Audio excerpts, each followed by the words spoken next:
more than 50 years ago, one musical family rolled onto our screens in a painted bus and stole America's heart.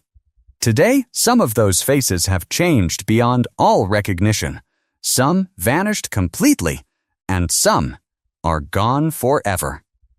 Hit subscribe right now. Stay with me until the final minutes, because I will show you why the Partridge Kids were not just child actors. They were thrown into a level of fame that would be hard for any young star to handle. Shirley Jones, Shirley Partridge. Shirley Jones played the warm widowed mother Shirley Partridge. She was born Shirley Mae Jones on March 31st, 1934 in Charleroi, Pennsylvania, and was named after the child star Shirley Temple. Long before the painted bus, she was already a celebrated movie musical star, shining in Oklahoma and Carousel and winning an Academy Award for Elmer Gantry. Producers wanted her so badly that her casting as the mother was simply not open for discussion. On screen, she was the gentle heart of the family, and unlike most of the cast, she truly sang. Behind the scenes, the fame quietly pulled her film career down, and she admitted it sent that side of her work into ruin, yet she had no regrets. Her private life carried deep pain, since the young heartthrob on the show was her real-life stepson, and she was later widowed. She kept acting for decades afterward. Today, she is alive at the age of 92, living quietly in California near her family. Her legacy is the most beloved mother in sitcom history. The hidden contrast is striking. A serious award-winning actress whose lasting fame came from a light pop comedy. David Cassidy, Keith Partridge. David Cassidy played the dreamy eldest brother Keith Partridge. He was born David Bruce Cassidy on April 12, 1950, in New York City, the son of actor Jack Cassidy. Before fame, he was a struggling young performer, picking up small guest parts. Cast as Keith, he was meant only to mime to other singers, but he proved he could truly sing and became the voice of the band. He turned into the defining teen idol of his time, with screaming fans and the smash song I Think I Love You. Yet behind the bright smile he felt trapped and exhausted by the madness around him, and he posed almost bare on a famous magazine cover to break his clean image. His later years brought heavy drinking, money troubles, bankruptcy, and a painful battle with memory loss. He chased comebacks through solo music and Las Vegas shows. His stepmother was Shirley Jones, and his daughter became the actress Katie Cassidy. Sadly, he died on November 21, 2017, at the age of 67 from organ failure. His legacy is the ultimate 70s heartthrob who sold millions of records. The hidden contrast is heartbreaking. A young man adored by the whole world who felt achingly alone and caged by his own fame. Susan Day, Lori Partridge. Susan Day played the pretty teenage daughter, Lori Partridge. She was born Susan Halleck Day on December 10, 1952, in Pekin, Illinois. Before the show, she was a fresh-faced fashion model with no acting experience at all. She was only 17 when she was chosen as the family's only daughter, learning to act right in front of the cameras. Audiences fell for her gentle girl next-door charm, and she quickly became a teen idol pinned on bedroom walls everywhere. Behind the scenes, the pressure was crushing, and during those years, she quietly battled a serious eating disorder. After the show, she refused to be trapped as a child star and rebuilt herself as a respected dramatic actress, earning huge acclaim and a Golden Globe for her powerful role on the legal drama Ella Law. She married the producer Bernard Safransky and stepped fully away from acting in 2004. Today she is alive at the age of 73, living a very private life in upstate New York. And she is the only main cast member who quietly refuses every reunion. Her legacy is the teen dream who became a serious star. The hidden contrast is powerful, a carefree beauty on screen who was silently hurting inside. Do you remember having a crush on Lori Partridge back in the day? And were you sad when Susan left the spotlight for good? Tell me in the comments below. Danny Bonaduce, Danny Partridge. Danny Bonaduce played the wisecracking red-headed middle son, Danny Partridge. He was born Dante Daniel Bonaduce on August 13th, 1959, near Philadelphia, Pennsylvania. Before the show, he was already a child actor, but his home life was dark and reportedly filled with abuse. Cast as the chicky bass player with the sharp tongue, he became the funniest face on the show, firing off clever one-liners that made him a fan favorite. Yet behind the laughs, the adorable kid was carrying real pain.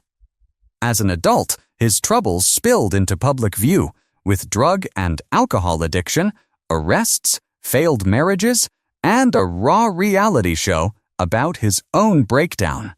After getting sober, he reinvented himself as a hugely popular radio host in Seattle, dabbling in boxing and wrestling stunts along the way. He has been married 3 times and fought hard to stay clean. Today, he is alive at the age of 66, having retired from his radio career after a frightening illness began affecting his balance and his ability to walk. His legacy is the unforgettable funny little brother who somehow survived it all. The hidden contrast is Heavy, a hilarious, cheerful child on screen who was quietly suffering at home.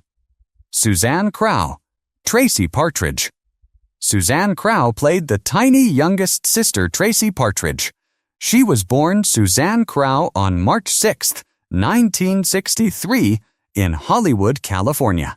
Before the show, she was already a small child performer appearing in commercials. She was only about 7 years old when she joined the family as the littlest member, tapping a tambourine beside her older siblings.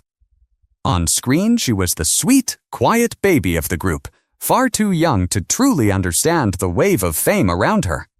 When the show ended, she made a choice that surprised many, walking away from Hollywood entirely to live a normal, private life. She worked ordinary jobs over the years, including managing a store in Arizona, and she married and raised 2 daughters far from the cameras. Sadly, she carried a rare and dangerous heart condition that few people knew about. She passed away on April 27, 2015, at the age of just 52 from that rare heart disease. Her legacy is the adorable little sister who chose family over fame. The hidden contrast is gentle and sad, a child star who happily became an everyday working mother, taken from her loved ones far too soon. Brian Forster, Chris Partridge. Brian Forster was the second actor to play the drummer's son Chris Partridge. He was born Brian Forster on April 14, 1960, in Los Angeles, California.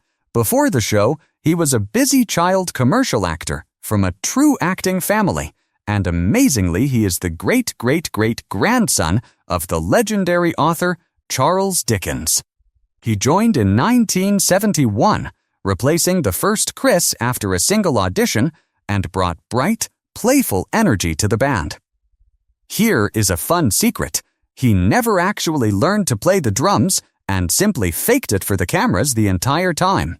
When his childhood fame faded, he made an unexpected turn, leaving acting behind to become a professional race car driver and racing instructor in Northern California. Over the years, he also taught science and worked in the wine business, raising a family far from Hollywood. Today he is alive at the age of 66, living a quiet life in the wine country of Sonoma County with his wife and sons. His legacy is the cheerful drummer and a beloved piece of classic television trivia. The hidden contrast is delightful, a famous television drummer who could not really drum, and a descendant of a literary giant who chose racing cars over the spotlight. Did you even notice when one Chris was swapped for another, or did the change slip right past you as a kid? Tell me in the comments below. Jeremy Gelbwaks, Chris Partridge. Jeremy Gelbwaks was the very first actor to play Chris Partridge. He was born Jeremy Russell Gelbwaks On May 22, 1961, in Los Angeles, California, he came to the role around age 9, mostly because his parents pushed him toward it rather than any dream of his own. He was the original Chris in the first season, the energetic little drummer in those earliest episodes. Behind the scenes, things were tense, and his castmates later said he simply did not fit in, clashing with the others on set. Shirley Jones recalled that he was not happy doing the show and that his parents were the ones who wanted it, so after a single season, he was let go and replaced. What he did next is the real surprise. He walked away from acting forever and poured himself into education, studying at top universities and earning an advanced business degree. He built a quiet, successful career in technology, business, and consulting, and settled into private life in New Orleans. Today he is alive at the age of 65, living far from the spotlight and politely refusing every reunion. His legacy is the original Chris and a lesson in leaving fame behind. The hidden contrast is fascinating. An unhappy child star who quietly became more successful off-screen than he ever was on it. Dave Madden, Reuben Kincaid. Dave Madden played the grumpy band manager Reuben Kincaid. He was born David William Madden on December 17, 1931, in Sarnia, Ontario, Canada, and grew up in Indiana. Long before the painted bus, he was a working comedian, becoming a familiar face on the hit comedy show Laugh-In. That comic skill made him perfect as the only grown-up outsider in the family, the weary manager forever trying to keep the band in line. His constant battles with the cheeky young Danny became one of the most beloved running jokes on the whole show. Though he played a crabby, money-minded grouch, the truth was the complete opposite, since, in real life, he was a gentle soul who adored animals and rescued them. After the family ended, he kept working steadily, most notably as a regular on the sitcom Alice. And he quietly battled heart and kidney trouble in his later years. He passed away on January 16, 2014, at the age of 82 from heart and kidney failure. His legacy is the lovable, exasperated manager who held the comedy together. The hidden contrast says it all, a sour, grumbling boss on screen who was one of the kindest and most tender-hearted men off it. The child star pressure. The Partridge family looked bright, happy, and easy on television, but the young cast members were dealing with fame at a very young age. David Cassidy became a teen idol almost overnight. Susan Day was still a teenager when she became Laurie Partridge. Danny Bonaduce was only a child when audiences started recognizing him everywhere. That kind of fame can change a person's life fast. Looking at them in 2026 is not just about faces changing, it is also about what sudden fame did to their lives after the cameras stopped rolling. More than 50 years later, that painted bus still rolls through our memories, and these faces still feel like family. Some changed beyond recognition, some slipped away, and some are gone. Yet the music never fades.